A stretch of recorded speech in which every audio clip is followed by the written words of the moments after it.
नागा साधु का जीवन बहुत ही रहस्यमयी होता है और उनके जीवन के बारे में जानने की उत्सुकता सबको रहती है। लेकिन आजकल अगर आप नागा साधु को अगर कहीं देखते होंगे तो सबसे पहले मन में यह सवाल आता होगा कि इतने ठंड में ये नागा साधु बिना कपड़ों के या कोई भी साधु कम कपड़ों में कैसे जीवित रह लेते हैं।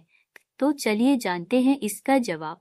नागा साधु का जीवन बहुत ही संघर्षों भरा रहता है और उन्हें एक परिपक्व नागा साधु बनने में कई साल लग जाते हैं।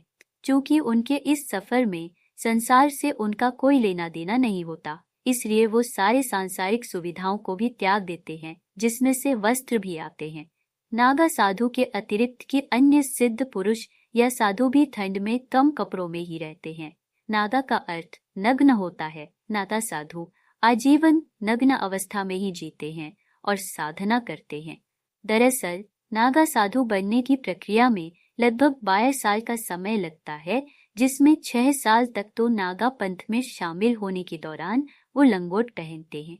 लेकिन जब कुंभ के मेले में नागा साधु का झुंड इकट्ठा होता है तो इसके बाद वो लंगोट का भी त्याग कर देते हैं।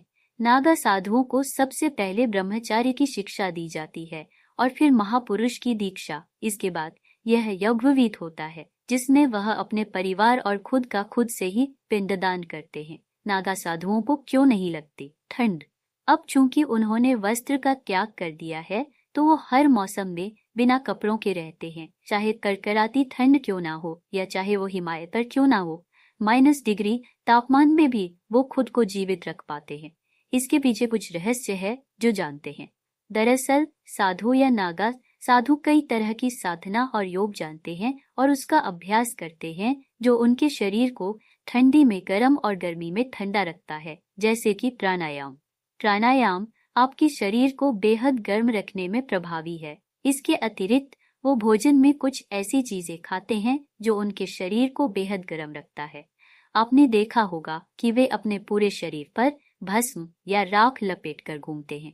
ये भस्म और राख एक तरह से उनके लिए इंसुलेटर का काम करता है, जो उन्हें मौसम के अनुसार ठंडा और गर्म रखता है। बहुत हद तक उनकी दिनचर्या, उनका अभ्यास, कठिन परिस्थितियों में रहने की आदत और मानसिकता भी उन्हें इस कड़कड़ाती ठंड से निपटने में मदद करती है।